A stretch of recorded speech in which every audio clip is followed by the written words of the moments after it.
And welcome to the Great Entrepreneur Show. And I'm Dr. Anthony L. Gaines, your host here on IntellectualRadio.com, an iHeart radio station. Again, and then I normally interview people, but again, I'm going on a little teaching session here on the Entrepreneurship Show and Entrepreneur Show, I should say, the Great Entrepreneurs.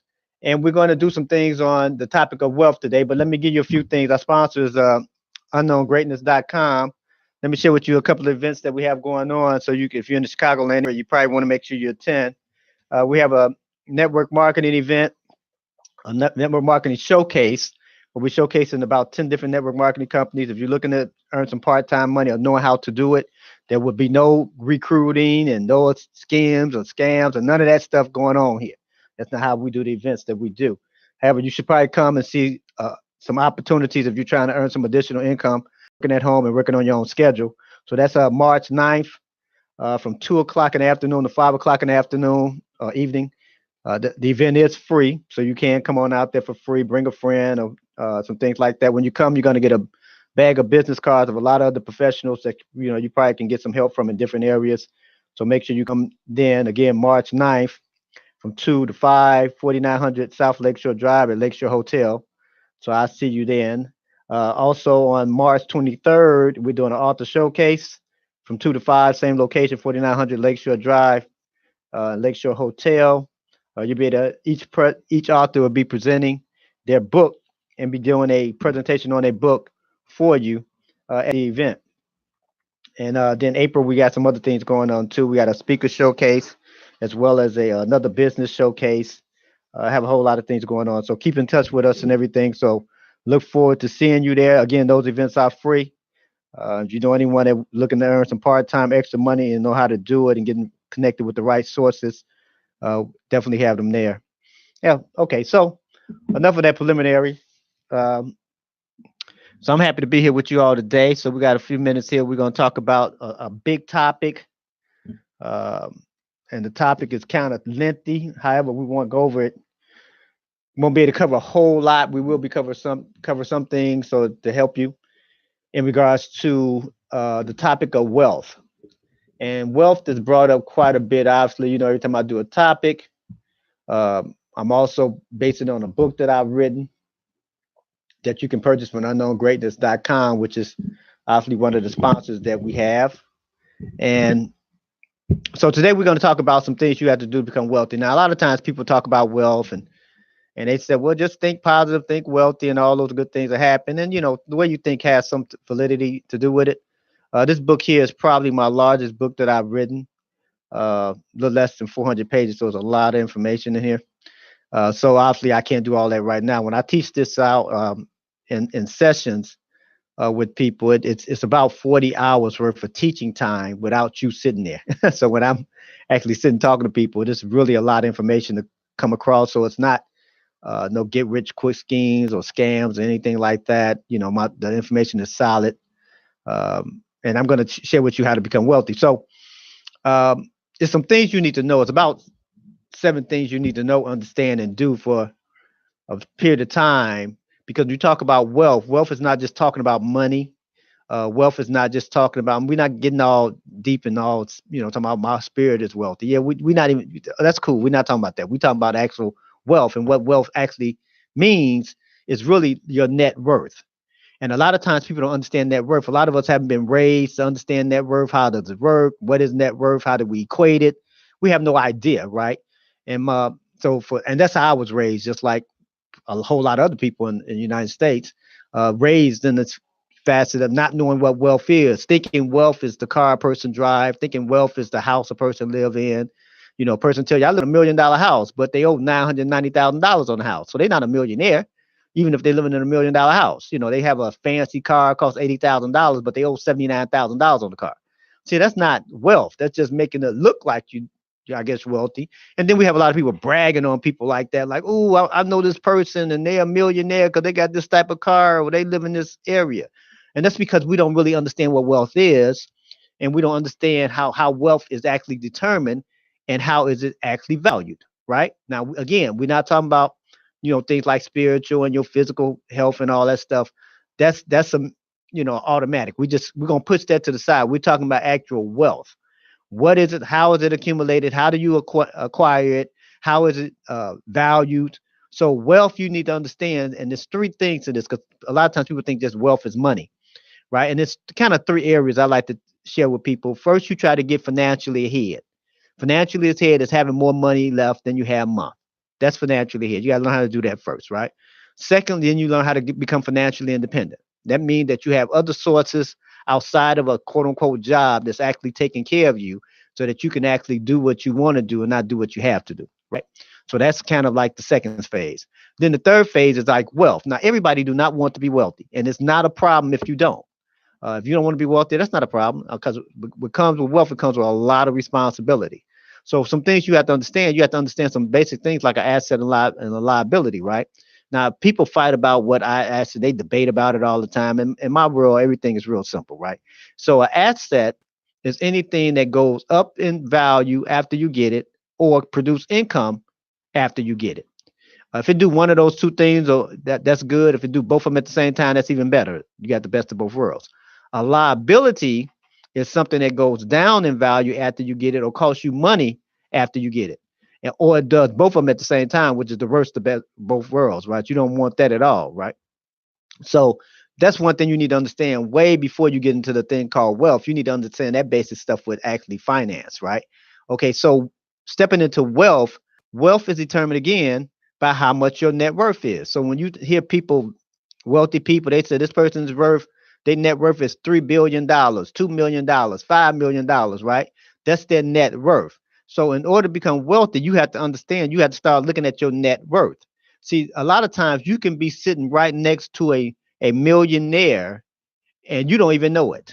You can be actually in the line at the burger restaurant buying you a $2 burger, and the person you're standing behind is a millionaire, but because you don't see the fancy car and because they're not bragging and all that stuff, because most people, when they get to a certain net worth, they don't really like talking about too much anything, because deep pockets usually get people want to sue folks, right? So they usually leave it alone. So, however, when you become wealthy and you get into this wealth formula, and I call wealth a formula, you need to know the formula, meaning that you need to know the ingredients. The word formula is actually, in some language, it means rules. You need to know the rules to wealth if you want to become wealthy. If you don't know the rules, how you gonna play the game? You trying to go out there on a basketball court swinging a baseball bat. Well, see, you say, well, I'm playing sports, but you're playing the wrong sport at the wrong place. So if you don't know the rules to wealth, it's going to be hard for you to become wealthy. Now, what I always suggest to people is that if you're not working to become wealthy, you're probably in poverty. And if you don't work to become wealthy, you're probably going to end in poverty, right? And again, poverty does not say that you're going to end up somewhere bad. It just means that you're not working towards becoming wealthy. Now, I believe that we all should work on becoming wealthy. Also, I'm no fool and I'm not naive. Most people not, right? Because again, I don't know the ingredients. If I don't know the ingredients, how am I going to put the rules together? How am I going to play this thing by the rules so that I can win? So some things you have to understand in order to become wealthy. And it's just a few things, right, that you have to understand. But I mean, it's a lot involved. So let's talk about a few things. And I'm going to go through that relatively quick because I don't have that much time to go through everything. So something that you need to understand is about work and time. See, a lot of people say they want to be wealthy, but they don't want to do any work. So you need to understand there's a big difference between putting time in at work and putting work into time. See, you got to have a different philosophy. If you don't understand about putting work into time, it's going to be pretty difficult for you to become wealthy. Why? Because you can't get wealthy putting time in at work. It just doesn't work. It doesn't equate, right? It's going out there playing, baseball on the basketball court. You need to understand the difference between putting work into time and putting time into work. See, people put time in at work and say, well, I'm working because they at work, right? Well, you may be getting $15 an hour, $25 an hour, $30 an hour, whatever it may be. But you're putting time in at work. They're paying a position. They're not really paying you. When you become and want to focus on becoming wealthy, now you're putting work into time. You can make $15 a minute if you want. You can make $15 every 5 minutes. You can make $50 a minute. You can make $100 a minute, right? It's up to how much work you put into the time. If you don't understand that small difference, that's a totally different philosophy. Most of us haven't ever been taught that particular philosophy, so we don't even know it exists. Well, see, if you don't know that exists, how are you going to become wealthy? You don't even know it exists that you need to put work into time. Well, if you don't know that exists, how are you going to put work into time? You're going to always think you're going to try to clock these hours. Let me go get these hours in. Let me get these hours in because you put in time in that work. That philosophy has to change if you want to become wealthy, right? That's just one thing. Something else you need to understand. You need to understand that there's a big difference between profits and wages. Now, see, I know people may have heard something like that before, but see, profits are better than wages. Profits, if profits aren't made, then wages can't be paid. See, you got a front end and you got a back end, right? The front end is profits, back end is wages. Now, you just choose which route you want to be on. Now, if you're like me, I was raised to go get wages, like a lot of other people I knew that growing up. Get you a good, go to school, get you some good grades and everything, so you can go to college, get you a good education or whatever it is, so you can get you a good job, so you can get you a good wage, right? And nothing wrong with that. That's what I was taught. But see, nobody in my circle or anything, as I'm raised, know anything about how to make profits. Well, since nobody knew how to make profits, nobody talked about how to make profits. They only talked about how to get wages and then how to get a higher wage and how get you another degree and you get you another wage, get you another certificate, you get you another wage. And then eventually you can get so many wages and you can be way up there to whatever that particular dollar amount is. Well, this is what a lot of people don't understand about business. They say, I was working on a job, I was making $100,000 on the job. Well, that's cool, but just because you earn $100,000 on the job don't mean you're going to earn $100,000 in business, because there's a lot of skill sets that's involved. So this is what a lot of people missing when it comes to getting wealthy. They think that because they have degrees and all these certifications and everything, they think that is, all they need. Keep in mind, your degrees and everything will get you through the door, but it's going to take your skills to keep you in the room. Now, if you don't have the skill set to stay in the room, then you're going to be out the room. The same door you came in, you're going to be out of, right? So we got some people that got degrees and certification. They got all this different stuff. They can get in the door, but you put them in the room, they can't handle it. They don't have the skill set. But then you have some people that have a skill set, but they don't have the certifications and degrees and all that stuff, so they can't get through the door, right? So you need to understand that you got to always get a skill set in regards to being an entrepreneur, but it's kind of hard to become a wealthy person not being in business. Now, I know a lot of people say, hey, man, so many people that became wealthy through real estate. And that's true, but some people became wealthy through telephone. Some people became wealthy through clothing. Some people became wealthy through a whole lot of different things. So you don't have to do one thing to become wealthy. Everybody don't have to be in real estate to become wealthy. Everybody don't have to be in uh, drinking water to become wealthy. But you do need a formula. See, the same formula works in every situation. But if you don't know the rules, again, there you go with that baseball bat trying to hit a basketball on the basketball court, right?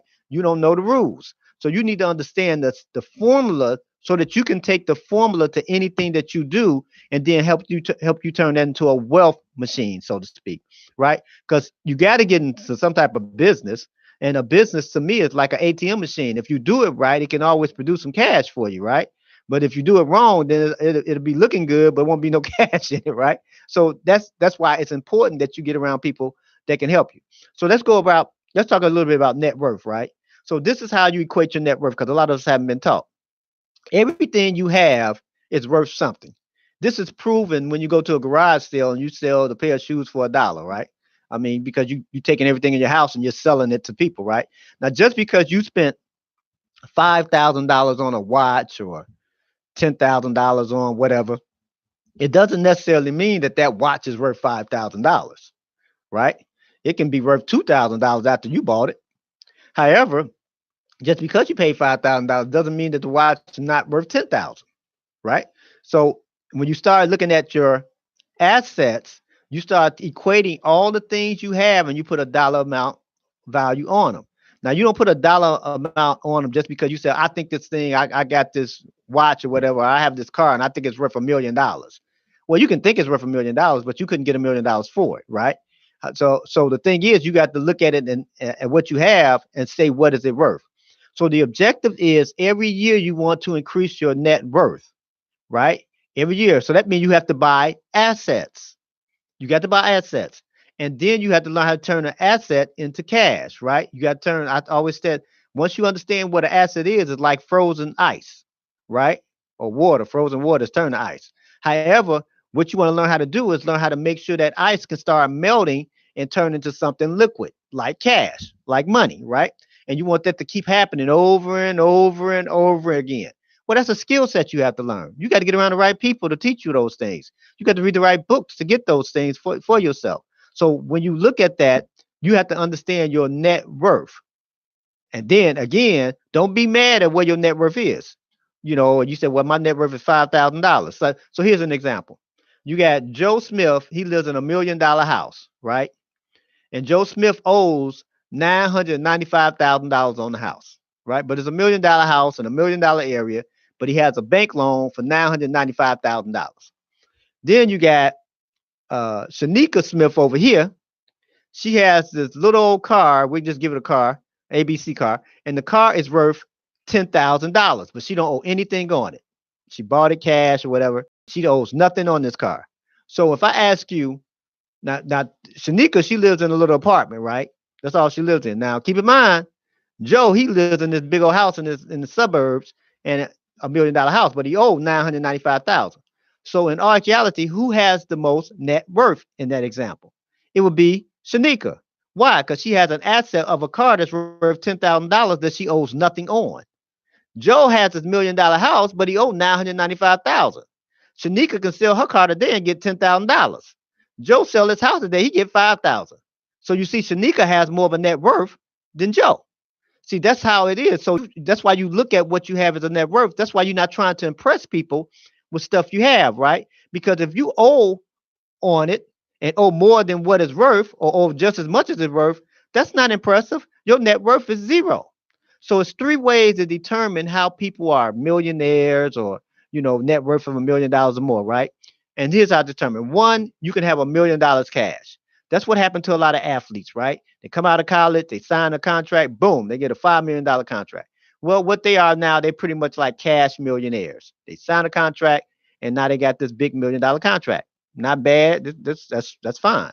So in a lot of cases, if you have $1 million cash, you are what is called a cash millionaire because you got $1 million cash, right?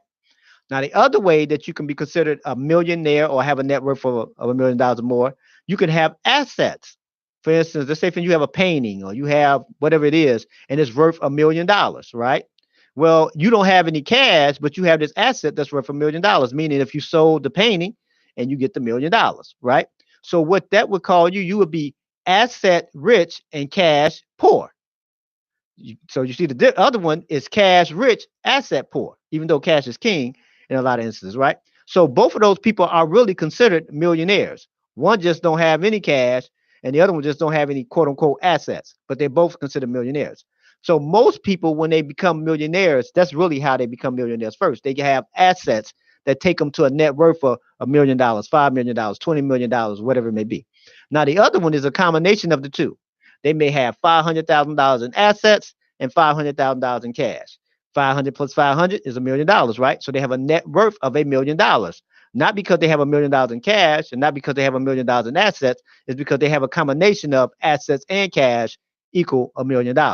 So hopefully you can understand. So that's how net worth works. So you can have your cash, that's part of your asset, but then you can have this house, or you can have a car, you can have some jewelry, you can have some stocks, you can have some bonds, you can have gold, you can have all these different things. And all these things accumulated and compute to your net assets or your value of the assets. So that's how you determine whether or not you are in a wealth track. Now, see, people that become wealthy and people that's trying to become wealthy, that's how they talk. They talk about net worth. They talk about assets. They talk about values and things like that. They don't talk about things as much. They may have some things and, they may not have anything, right? But they always talk about net worth. How much is that worth? How much of an asset? Can I accumulate another asset? That's what they talk about a lot. So if you want to become wealthy, you're going to have to go there too. So this is one reason why we do the Great Entrepreneurs Show, is because when you get a business, you have now an asset, right? You said, well, it's only a little flower shop or it's only a little bakery that I do out of my house. It's still an asset, right? Now, your job is to sell the cookies or the cakes or whatever the bakery is or whatever your business is, because every time you sell things from your business, you increase the asset, which is the business. You said, well, I only sold $1,000 worth of cookies this year. Well, in actuality, the asset is worth more of $1,000. Your recipes are worth something, right? You got these recipes on how to cook these cookies. Well, that's worth something, right? Because everybody in the neighborhood or everybody wherever like your cookies, like the way you cook chicken. That's your recipe. That's considered an asset. that you don't. So those are things that you want to look at. So you have a lot of people have all these assets laying around, especially right between their ears. They got all these assets and all these ideas, but in order to make the idea worth something, you have to put the idea into place. So here's something you might want to write down and keep in mind. Every idea can produce income. Every idea can produce income for you. If you want to increase your income, come up with an idea. Now, just because you have an idea, don't mean you have income. Your job is to take the idea that you get and implement the idea into what is called the earth realm. In other words, put the idea into action. When you put the idea into action, what you do is start putting yourself in position to create income from the idea. Once you start creating income from the idea, you make the idea worth more, meaning that your net assets or your value or your net worth is increasing, not so much because of you, it's because you have an idea that you put into practice or put into action, and now it's producing income for you. Now, if you have, now see, here's the thing. Anybody can come up with an idea. See, this is something that people need to realize in order to become wealthy. All you need is a brain. See, like if you just say, for instance, you want to actually do something on land, right? You say, I want to grow tomatoes. Well, you need land to grow tomatoes, right? A backyard or something, right? You need some land to grow all these tomatoes, right? You say, I want to, dig for gold. You need land to dig for gold. But here's the thing. You have a brain, and that's called intellectual property. So when you come up with ideas and you start implementing the ideas, you have just increased your net worth if you implement the ideas so that you could earn some money. Sometimes people have an idea and they patent the idea and sell the patent. Sometimes people have an idea for a song. You may never hear them sing the song. They wrote the song, and then somebody else sung the song. And because somebody else sung the song, now they're getting paid for over and over and over again. Why? Because they wrote the song. Intellectual property. They thought of a song. Their heart was broken. They wrote this love song or whatever it is. Some person sung it. It became a top selling hit. And it's been a top selling hit for the last 5, 10, 20 years. And people sung it over and over again. And then they got paid over and over again because now their net worth is tied into that intellectual property that they have. Well, see, you can have intellectual property too. And see, that's one of the things that you need to understand in order to become wealthy. Like you may say, well, I was raised in a bad neighborhood and I was raised and a lot of people didn't tell me what to do. And that's true. But again, do you have a brain? And the answer is yes, you come with one into the earth realm, right? Your job is not to mess up the brain, right? But to use the brain, come up with an idea. Do you think somebody came up with an idea like a car and a computer and stands to hold books on and cameras and everything? Someone came up with those ideas. Well, because they came up with those ideas, then they're actually getting paid for those ideas. You can do the same thing. You got to come up with some idea. Look at your life, right? Look at your life and you say, what problems do I have in my life that I can solve? And you said, well, I can solve this problem. Trust me, there's a whole lot of other people got the same problem, but not a solution. See, and you have to realize once you come up with this solution, how to hang up clothes or whatever it is, how to clean something or whatever, then you put that into action. Now you got something called an asset, an idea. After you got to go through proper channels, if it's a copyright type of situation or trademark or it's a patent, things of that nature, then you have to go through those things to actually protect the idea because you want to make money from the idea. And it will also increase your net worth. So you must understand that. And that's why profits are better than wages. That's why you need to understand that you have to get a business more than you trying to get a job. Nothing wrong with getting a job, but a job won't usually put you in a position to become wealthy. It will put you in a position to get a paycheck every couple of weeks, but it won't put you in a position to become wealthy over a period of time. See, because here's an acronym that I use for profits, right? I have it in the book, and you can when you get the book, you can see it, right? Chapter 4. And profits, the P in profits mean pay. It's an acronym for me, right? You got to pay first. See, here's what people miss it a lot. They don't want to pay nothing, right? They want to get profits set first, and then they say, I'll pay. I'm telling you, in the wealth world, that's not how it goes. If you want to get into profits, you got to pay something first. You want to open up a business, you better come up with $5, $500, $5,000, $50,000, whatever you need so that you can pay to get in. That's just how it goes. You want to open up a grocery store, you can't say, I'm going to let everybody buy groceries for it, and then I'll go out and buy groceries for the store. No, you got to come up with money so you can have some tomatoes and bananas and all that stuff in that grocery store so I can come and buy it. So the first thing you have to understand, you got to pay first. You want to buy a stock or a bond or a mutual fund, you got to pay first. Then you get the interest or the profits off that. You can't try to get the interest and everything first and then say I'll pay. Usually doesn't work that way. The R is for risk, right? You got risk. Anytime you put money up into something, you got the risk that you can lose it. There's no risk at no job. When do you have to pay to get a job? You don't have to pay to be on no job. You just go there. You might have to pay to get to the job, like gas or train tickets or whatever you need to do. The transport there. But to actually be on the job, you don't pay to be on the job. The job pay you for doing a certain skill, right? So that's why you don't have to put any money up. Now, so if since you didn't have to put any money up, when you work the job, there's no risk. However, when you're in business, there's a risk that you lose all your money.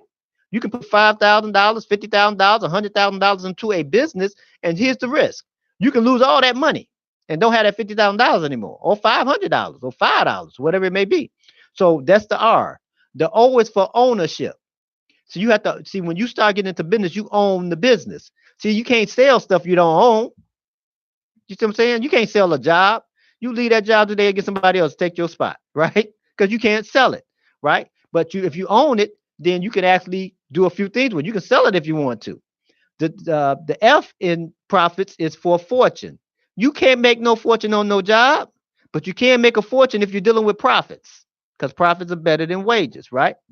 The I in profits is for independence. If you want to be free in what you do, you need to get involved with profits. The more profits you have, the more freedom you have. If you don't have any profits, you won't have any freedom. You won't be independent. So that means you're going to always have to be bound up to somebody else because you have no freedom. Because if you're not in freedom, you're in bondage, right? So if you want to get free, you got to get into profits so you can get independent. All right. The T in profits is for transfer. So you can't transfer a job to your son or daughter when you leave. You pass away and everything. They don't say, "What your son and daughter at? We want to get this job to them." No, they just clean your desk out and get it ready for the next guy, right? But if you own a business, you can leave the earth, so to speak, and that business can be transferred to your son, daughter, mama, daddy, brother, sister, whoever you want to transfer it to. How many times have you heard on the news or read something that a person that was wealthy passed away and then they transfer their wealth to the dog, to the cat? Now, it may not make sense to you and I that they transferred $50 million to the dog, right, or to the cat. But guess what? They owned it. They had profits, and they transfer all their wealth to the dog or the cat they had. Well, if they worked on the job for 30 years, they can't transfer their job to the dog or the cat. It won't happen. And the S is for security. There is no there's no security in no job. There's only security in profits. Because if profits aren't made, wages can't be paid. You can't get paid a check or a wage if the company doesn't earn a profit. This is when a company, and here's something for you.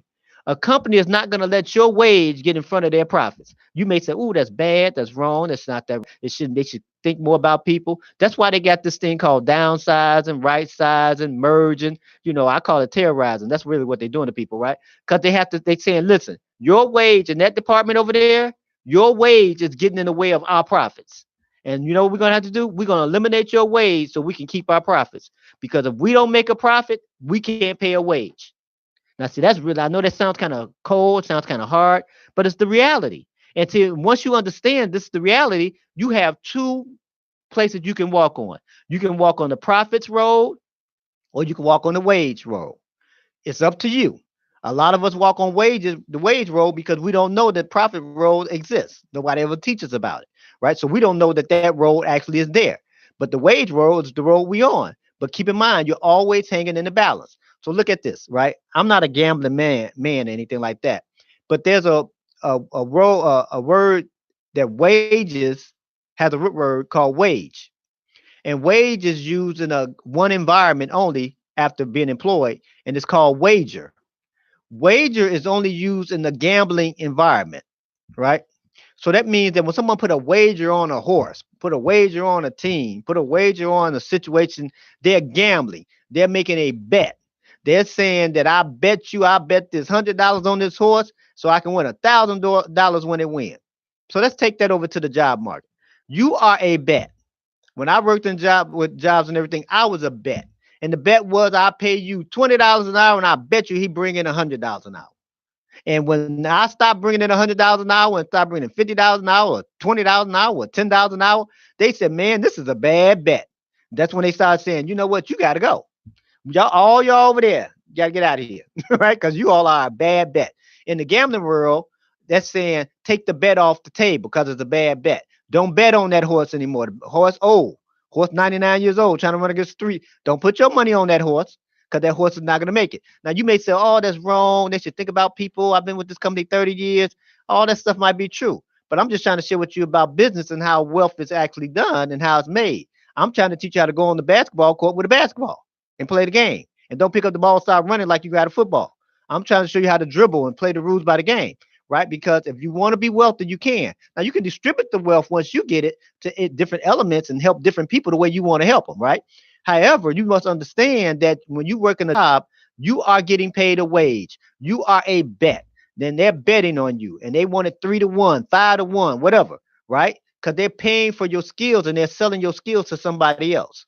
Nothing wrong with that. However, you can sell your own skills to the same consumers if you choose. But you got to learn how to do that, right? You got to learn how to go to some classes, take some business class. Now, you may not be able to go to a college and take business class. You might not have the flexibility to do that. But you got people like me all over the country teaching business and teaching classes. I don't care where you are in your locale. There's somebody teaching you how to do something in business. Now, some people may be better than others. Someone told me, yeah, man, I'm an author just like you. And that may be true. They wrote one book. I wrote 20 plus, right? And that's cool. But my skill set might be a little bit better.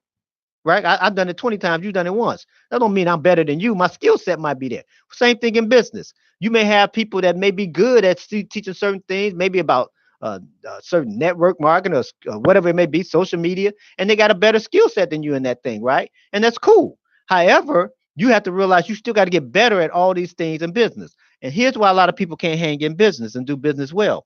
It's because it's so much learning that goes on in business. It's almost like learning every day. It's not, when you work a job, they teach you the little program you need to learn, to take your training for 30 days or whatever they do, right? But you don't really have to learn anything new, kind of do what you've been doing the last 30 days, last 6 months, last 3 years. You don't have to learn anything new in most cases. Man, being an entrepreneur, being in business, it's not a day to go by. You don't have to learn something new. You have to learn how to customer service. You got to learn how to deal with business supplies. You got to learn all this different stuff, how to market, how to promote, how to do some sales, how to make business plans, how to deal with the taxes and all the stuff that go along with it. So for a lot of people, they say, man, I don't want to do all that because the truth of the matter is it's a lot of responsibility running and being an entrepreneur. So if it's a lot of responsibility being an entrepreneur, that means a lot of responsibility becoming wealthy. It's not just like you see on TV, people skiing on the water and everything, flying around and all that. Hey, that stuff looks fancy and all that, but it's a lot of responsibility trying to handle wealth. You got to handle multiple income streams, right? So let's go. Let me briefly touch on that about multiple income streams. Here's something for you, right? I believe in the power of 5. I believe that you should try to get up to 5 income streams, and it's going to take some time. You don't just start off the day and say, I'm going to come up with 5, right? You have to work at this thing. So here's something for you.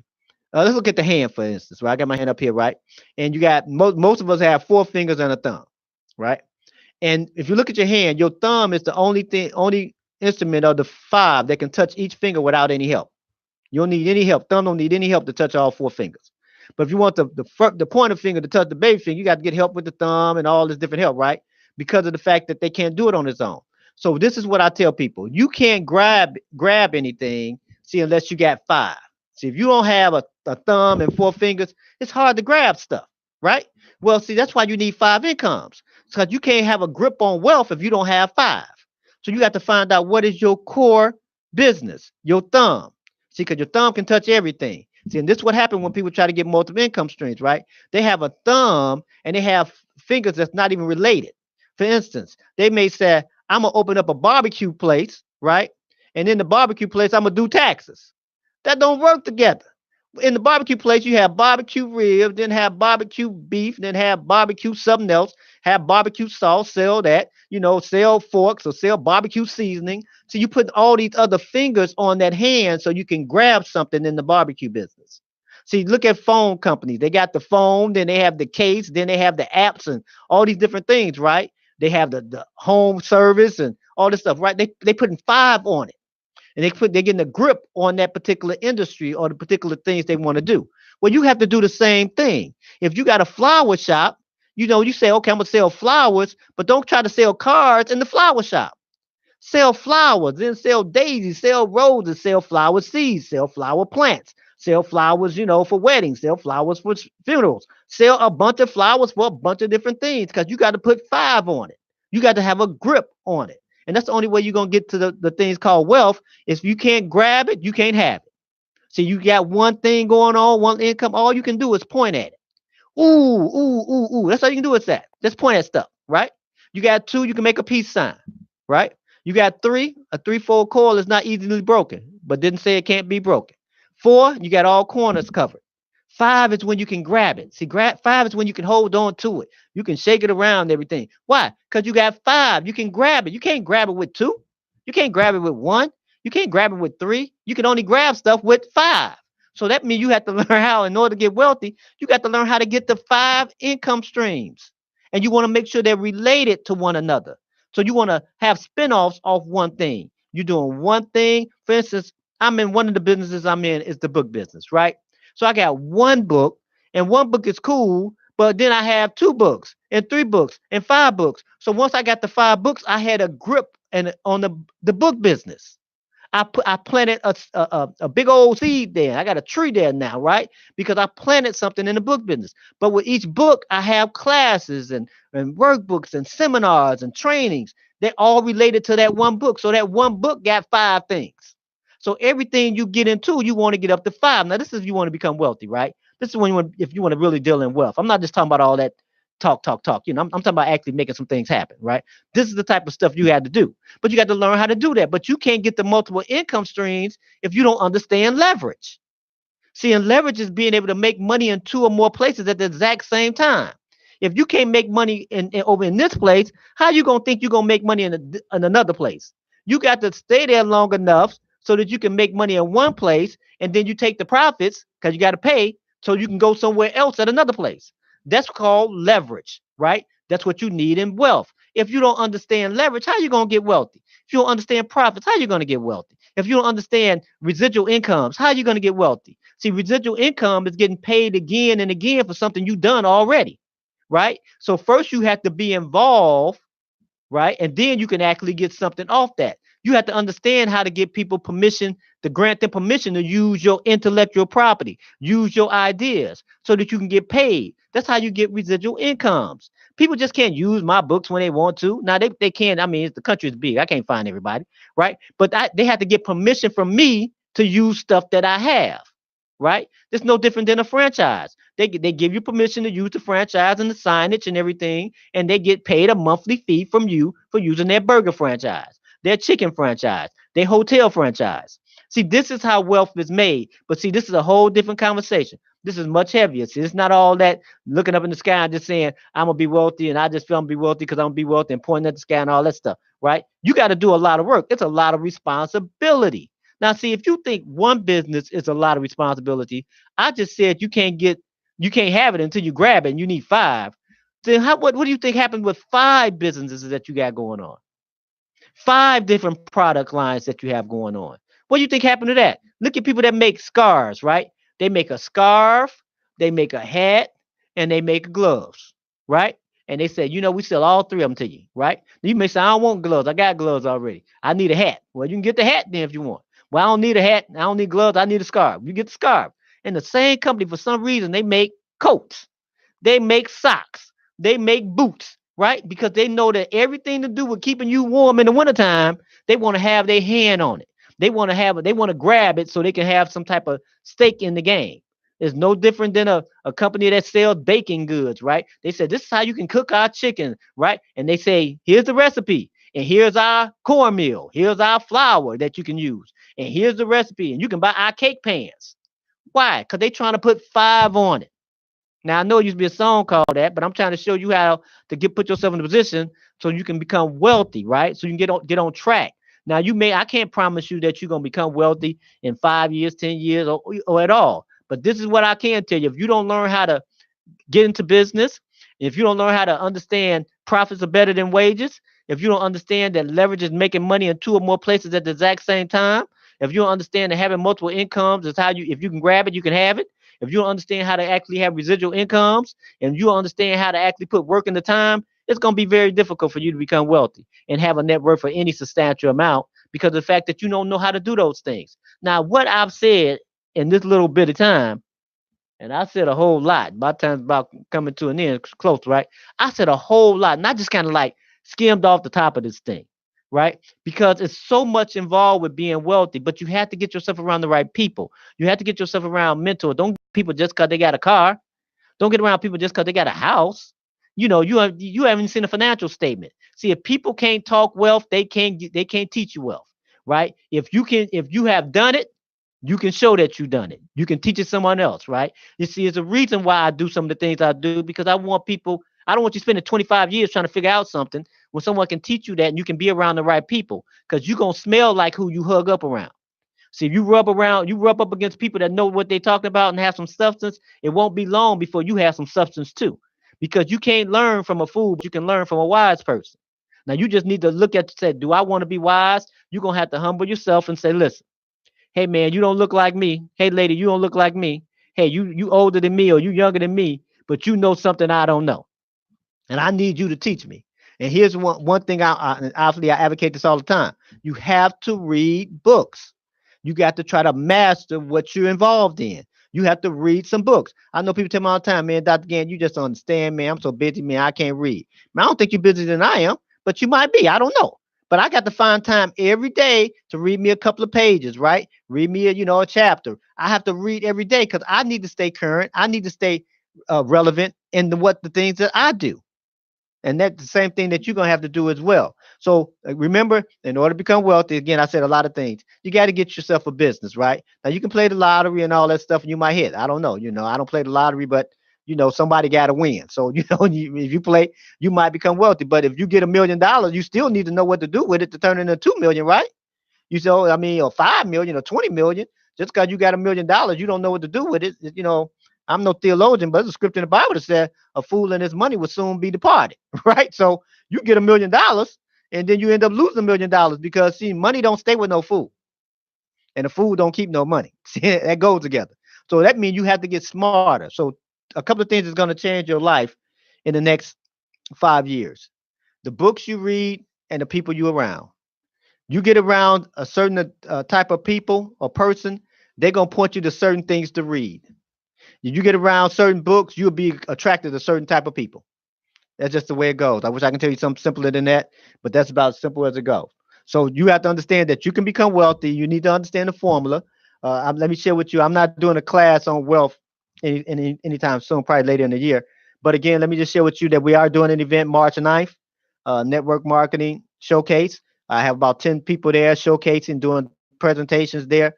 Keep in mind, you're going to get a bunch of business cards as well, so you can keep in touch with some people and then build your own business too. At March 23rd, we're doing a book author showcase, and we're going to actually showcase about 10 different authors from around the neighborhood, I guess you say, in the locale that you can get help too. We're also going to starting in April, we're going to do monthly business classes for people that's serious about being an entrepreneur. It's going to always be the first Friday, pretty much of every month from April, May, and June, August, September, and October. And then we're actually going to do something for real estate people once a month, a monthly class there to help them do well. And that's going to be the second Friday of every month. And those are all days. So we're going to start at 8 o'clock in the morning, go to 6 o'clock in the evening. I'm going to feed you breakfast and everything, feed you lunch. So you're going to have all those different things. So it's been a great time with me. If you want to go pick up the book, you can, unknowngreatness.com. Come to the events. I had a good time with you all. Keep in mind that great entrepreneurs aren't born, they are made. And I'll see you next time.